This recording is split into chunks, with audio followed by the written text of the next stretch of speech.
to Ethos Trek, where we try to cut through some of the political noise and make sense of what's going on. Today, we're trying to understand what's really happening when our government seems to stop working for we the people. At the moment, it's not working at all. I'm your host, Sarah, and today we're talking about when the lights go out on DC and everywhere else the government controls. Something that should never happen but keeps happening anyway. A federal government shutdown. As of 12:01 a.m. on Wednesday, October 1st, 2025, the United States government officially shut down. And here's something you need to know right from the start. Republicans control everything right now. They hold the White House with President Trump. They control the Senate with a 53-47 majority. And they control the House of Representatives with 220 seats to the Democrats' 213.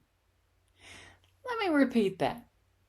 One party controls the entire federal government, the executive branch, and both chambers of Congress. And yet, the government has still shut down. Let's talk about how we got here. So how does this happen? How does a party that controls all the levers of power still manage to shut a government down? The story, as always, comes down to money and ideology. Congress failed to pass spending bills before the September 30th deadline. And without those bills, federal agencies can't legally spend money. It's called a funding gap. And when it lasts more than a few hours, we get a shutdown.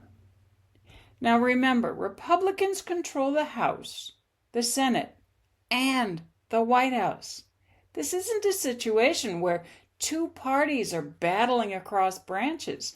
This is happening within Republican ranks themselves.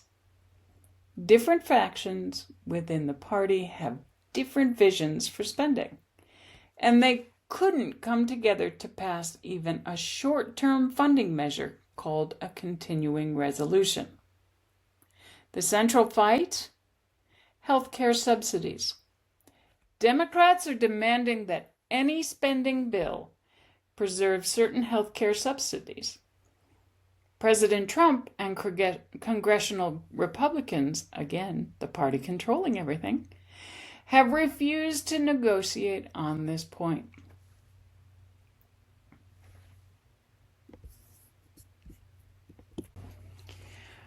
Let's talk about why both sides might see something to gain here. Because nothing in politics happens without calculation. For the Republicans, the party in control of government, here's their potential upside. They get to show their base they're serious about cutting spending. For many conservative voters, any government spending feels excessive. A shutdown, paradoxically, can be spun as standing firm on principles. They're signaling, we won't compromise on our vision, even if it means temporary pain. There's also internal party dynamics. House Republicans have a razor-thin majority, just 220 seats. Some conservative members may see a shutdown as leverage to extract more concessions from their own leadership. It's a power move within the party. And politically, some strategists believe that when you control everything, you can better control the narrative.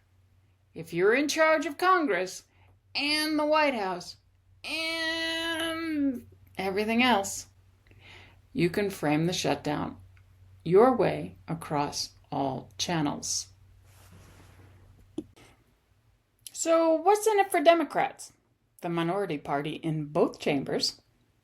Well, they get to highlight Republican dysfunction. When one party controls all of government and still can't keep the lights on, it makes a powerful argument. Democrats can say, look, they have all the power and still can't govern. It creates a moral stand on healthcare. By refusing to cave on healthcare subsidies, Democrats position themselves as defenders of vulnerable Americans. Sometimes political minorities see more power in saying no than compromising on core values. It potentially weakens Republican unity. Every day of the shutdown reveals fractures within the GOP. Those fractures could matter in future negotiations or even elections. But here's the thing about political calculations. They're made in air-conditioned offices by people who will continue getting paid. The rest of us, we bear the cost. We, the people, bear the cost. Let me tell you what's happening right now to real people. Hundreds of thousands of federal workers are being furloughed, sent home without pay. These aren't abstract government bureaucrats.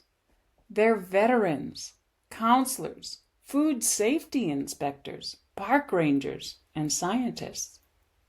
They have mortgages, car payments, and kids to feed. Another group of federal employees, those deemed essential, still have to show up for work, but they won't get paid until the shutdown ends. Imagine reporting to your job every day knowing your paycheck isn't coming. Air traffic controllers, border patrol agents, federal law enforcement, all working for an IOU from a government that's proving it can't function and run by a guy known for not paying his bills. National parks are closing or running with skeleton crews. Economic data releases are delayed, creating uncertainty in markets. Small businesses waiting for federal loans or permits are stuck in limbo. Federal courts have limited resources to operate. And here's a cruel irony. Shutdowns actually cost more money than just keeping the government running. The government still has to pay all those furloughed workers their back pay once this shutdown ends. But in the meantime, services don't get delivered, projects are delayed, and inefficiency reigns. The Congressional Budget Office estimated that the 35-day shutdown in 2018-19 cost the economy $11 billion. Who was in office then? Who was the president? Could it be Trump? So, what's the benefit for we the people? There isn't one.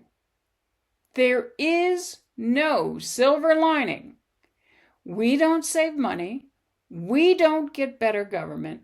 We get disruption, uncertainty, and real hardship for federal workers and the people who depend on federal services.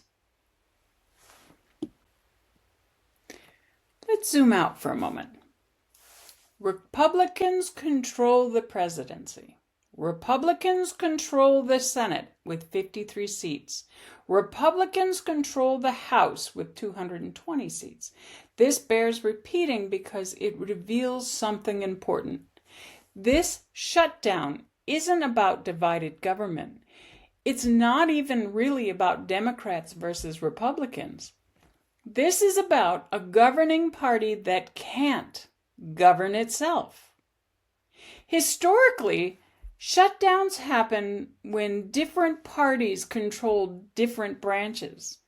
There was genuine ideological gridlock, but we're in a different era now.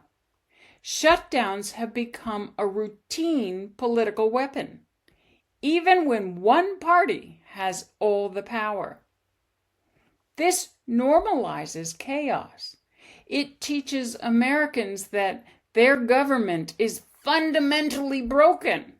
It erodes trust in institution, and it creates a self-fulfilling prophecy. If we keep saying government doesn't work and keep proving it through shutdowns, eventually people will stop believing government can work. And it can with the right people. So where do we go from here? The shutdown continues with no clear end in sight. President Trump and Republican congressional leaders need to either get their own party unified around a spending bill or reach across the aisle to Democrats. Given the current impasse over health care subsidies, neither path looks easy. The White House has threatened mass layoffs of federal employees that would deepen the crisis and create even more suffering for working families. Eventually, the political pain will become too much for one side or the other. Public pressure will mount. The economic consequences will accumulate, and a deal will be struck. But here's what won't happen. We won't learn from this, because next year or the year after, we'll be right back here again, having the same conversations about another avoidable shutdown. Here's what I want you to remember from today's episode. 1. Republicans control the White House, the Senate, and the House of Representatives, all of government, and it's still shut down. 2. Both parties see political advantages in this standoff, but those calculations are made by people who aren't feeling the pain. 3. There is no benefit to everyday Americans from a shutdown. We lose services, federal workers lose paychecks, and we all lose trust in our government. 4. This crisis reveals a deeper problem, not just partisan gridlock, but a governing party that struggles to govern even itself. The government will eventually reopen. Back pay will be distributed. Services will resume. But the damage to real people's lives, to our economy, and to our faith in democracy, that damage lingers. Thank you for listening to Ethos Trek. If this episode made you think, share it with someone who needs to understand what's really happening. And as always, like, subscribe, do all those things. Leave a comment. And remember, the government works for you. You have every right to demand that it actually works. I'm Sarah, and this is Ethos Trek. I'll be back in a few days.